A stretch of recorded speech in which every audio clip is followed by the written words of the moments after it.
네, 시작하겠습니다. 22페이지죠. 그래서 우리가 전 시간에 콜보그 도덕 발달 이론을 했습니다. 그러면 이번 시간에는 이제 파울러의 영적 발달 이론인데요. 파울러의 이론은 거의 나오지는 않습니다. 그냥 흐름만 이해하셔도 될 것 같아요. 자, 돌이에요. 그러니까 영에 대해서 알지는 못하죠. 종교라는 게 뭔지 모른단 말이에요. 그래서 이때는 신념이 없다라고 이야기를 하고 있고요. 애착 형성이 신앙 발달의 기초가 된다. 그 다음에 유학이라고, 그 다음에 학년 전기, 학교 들어가기 전에는 자, 모방하는 단계죠. 이때도 종교적인 개념은 없어요. 신에 대한 개념도 없어요.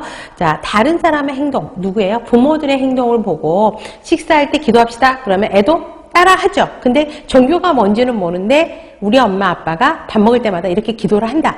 따라하는 행동이 유아기 학년 전기입니다. 그 다음에 학교 들어가게 되죠. 이때는 이제 신에 대한 개념들을 가지게 되고 굉장히 호기심이 많이 발생하게 되죠.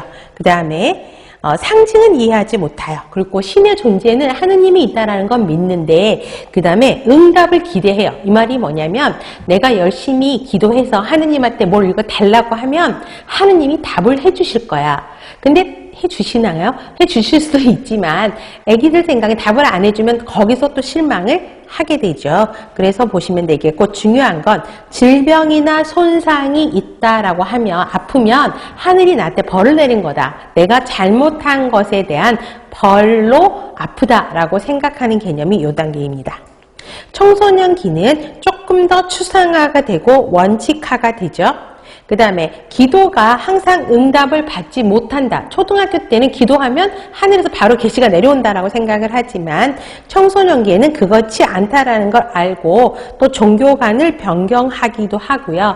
친구들, 그룹 친구들하고 같은 종교를 또 믿으면서 따라다니면서 하게 됩니다. 성인기에는 이제 종교에 대한 개념에 대한 비판적인 검토도 하고 또 다른 종교하고 비교도 해보면서 과학적인 관점을 비교하려고 노력하는 거죠. 그래서 여기는 그냥 흐름만 보셔도 됩니다. 그러면 우리가 전 시간에서 설명 안 했던 게 18페이지 가로 2번이었죠. 연령에 따른 발달 단계와 발달 과제예요. 그래서 이거 프로이드, 에릭슨, 피아제, 콜버그를 한 페이지에 다 정리해 놨잖아요. 그래서 이걸 제가 다시 반복하지는 않겠지만 가장 핵심 부분이니까 이 표는 확실하게 여러분들이 표로 그려놓고 이걸 다 채워 넣을 수 있어야 된다는 것입니다. 이게 가장 쉬운 문제라고 보시면 돼요. 그 다음에 다시 뒷페이지로 와서 23페이지 보울비의 애착 형성 과정이 15년도의 실제 기출 문제입니다. 그래서 전 애착기, 애착을 형성하기 전 단계죠. 그 다음에 애착 형성기, 그 다음에 명백한 애착기, 상호관계 형성기라고 이야기를 합니다. 그래서 전 애착기는 6주, 이때는 뭐냐면 애착이 형성되기 전이에요. 그렇기 때문에 이때는 사람에 대해서 사람을 뭐라 그러나 모든 사람에게 똑같이 반응하는 거죠. 자기한테 애정을 주는 주 양육자와 그 다음에 비양육자 있죠. 구별 차별하지 않아요. 모든 사람에게 똑같이 반응하는 단계가 이 단계입니다. 그러니까 특정 대상이 없고 모든 사람에게 애착을 보이는 거죠.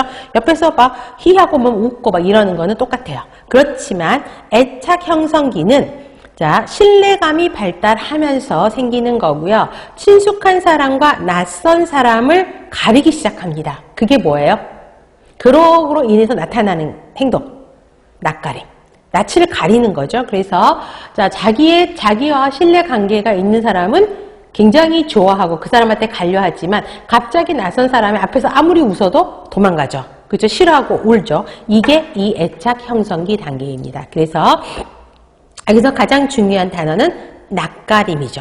그 다음에 또 자신의 행동이 다른 사람에게 어떤 행동을 미친다, 영향을 미칠 수 있다는 것을 얘가 은근히 깨닫기 시작합니다. 그래서 6주에서 8개월. 그래서 낯가림이 시작하는 시기를 꼭 외워야 돼요. 6개월부터 시작한다라는 것이죠. 기억해야 돼요.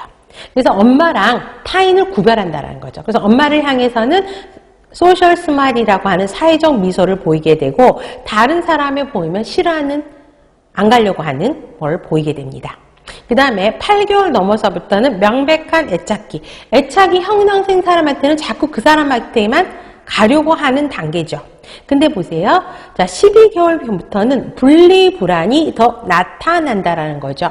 자, 자기하고 애착관계, 신뢰관계가 많은 사람한테 더 달라붙어 있으려고 하고 더 계속 함께 하려고 하는데 떨어지면 불안한 거죠. 요 단계가 이 단계입니다. 명백하게 애착이 형성되어 있기 때문에 그 사람이 눈에서 안 보이면 울고 불고 하는 것이죠. 그 다음에 18개월부터는 상호관계 형성기라고 합니다.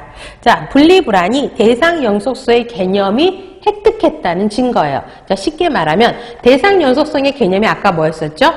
어떤 사물이 물체가 있는데 눈앞에서 사라져도 그 물건은 있다 없다. 존재한다는 걸 알고 있는 거죠. 그래서 그 사람이 엄마예요.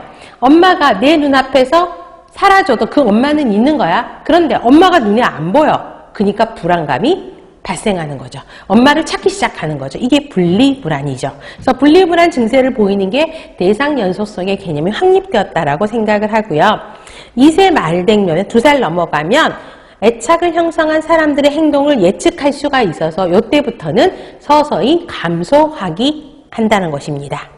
자, 그래서 보시면 돼요. 그래서 이 단계가 시험 문제 나왔었고요. 단계가 기입형 문제로 나왔었고, 그 다음에 하나는 특징을 써라고 나왔었거든요. 그 단계의 특징을 써라. 그래서 이 부분이 실제 문제였었고요. A